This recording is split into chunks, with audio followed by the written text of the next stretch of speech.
Hello and welcome for a second time to Africa, the countryside of South Africa, just outside Johannesburg, for the second in our series with Credo Mutwa, the Zulu Sanusi, or shaman, as many people around the world would call him, the keeper of the history, the true history of Africa and the Zulu people, and the official storyteller, in other words, the carrier of the knowledge and the symbolic stories of the Zulu nation. He is, without any question in my mind whatsoever, the most remarkable, astonishing man it's been my honor to meet. And to share his incredible knowledge has been a time I personally will never forget. In the first of these videos, we discussed with Credo the story of the Chitahuli, the reptilian extraterrestrial race from another world that came to the earth in the far ancient world, that brought advanced knowledge which built many of the, according to conventional history, unexplainable, magnificent structures all across the world, thousands and thousands of years old, and also interbred with humanity, creating hybrid crossbreed bloodlines. These bloodlines, as my own research for books like The Biggest Secret and Credo's immense knowledge of the African history, which he's gathered in his nearly 80 years of traveling this vast and amazing continent, both correlate the same story, remarkably, that this Chitahuli, this reptilian race, interbred with humanity, and the bloodlines became the almost demigods, the royal ruling lines of the ancient world, particularly in the ancient Near Middle East, which were the middlemen, if you like, between the extraterrestrial gods to which people were literally sacrificed and the people in general. And as the genealogical research is showing, these crossbreed bloodlines, the Nephilim, as the Old Testament of the Bible calls them, the result of the interbreeding between the sons of God, as the Bible calls them, the sons of the gods in the true translation, and earth women, the marriage, the bringing together of the sons of God and the daughters of men. This Nephilim crossbreed race, as the genealogy has shown, came out of that area and into Europe to become the aristocracy and the royal families of Europe, and then through the British Empire became the ruling bloodlines of most of the world. In fact, today, almost all of the world. Like the 42 presidents out of the hundreds of millions of people who have been Americans since the Declaration of Independence in 1776, 42 have become president. They're all related. What? And they go back to these ruling aristocratic families, which eventually go back to the crossbreed, interrelationship, intercourse between the Chitahuli, the Anunnaki, as some accounts call them, and human beings.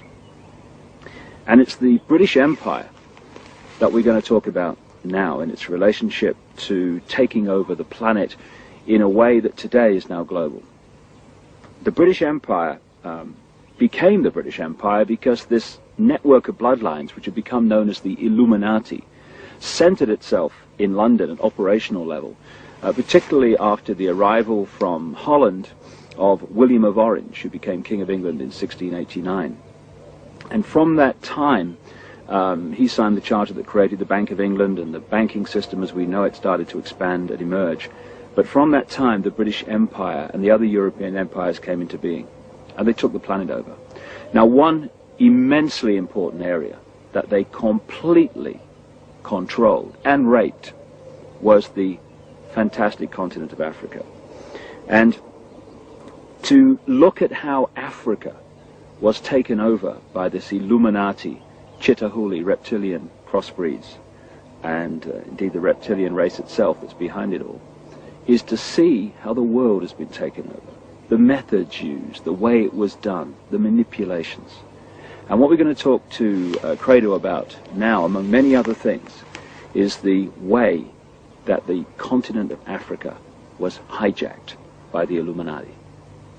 And I asked him first to tell me the story of how this great continent was taken over. So, there are mysteries in this world that we as thinking human beings must look into. And one of these mysteries is this. There is overwhelming evidence of the fact that before Africa was actually colonized by the white people from Europe, it was first prepared by strange people for this colonization. When the first Portuguese ships started sailing around the Cape of Good Hope,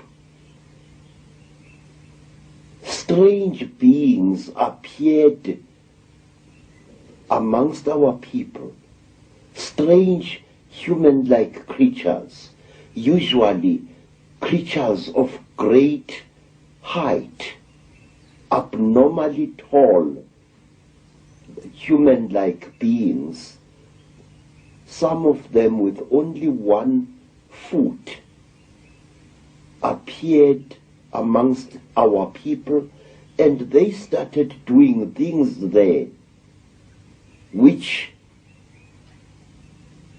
made it easier for the colonialists to invade us and to conquer us. What were they like in terms of their color and skin, Credo? Say, we do not know, but there are those who described them as very, very white, chalk white in appearance. This went on for so often that it became traditional to our people to represent these beings with white chalk. You found masks amongst our mask makers which were smeared entirely in white chalk to represent these creatures. These creatures were usually about 8 feet tall, very, very slender, and they used to wear robes made of the tanned hides of certain type of antelope, usually the intensely black sable antelope. What name did the people give to them? We gave them the name Izilo Zengubo, the beasts of the terrible blanket. These creatures were dressed exactly like Christian monks, with hoods and long robes. In fact, I will draw you a likeness of one of them as it is shown in a rock painting. Now, these creatures used to live in holes in the ground, or in underground caverns, or in gullies over which a roof of logs and vegetation as well as sods was placed. And it may be of interest to you, sir, that Portuguese explorers and Portuguese seamen used to see these one-legged creatures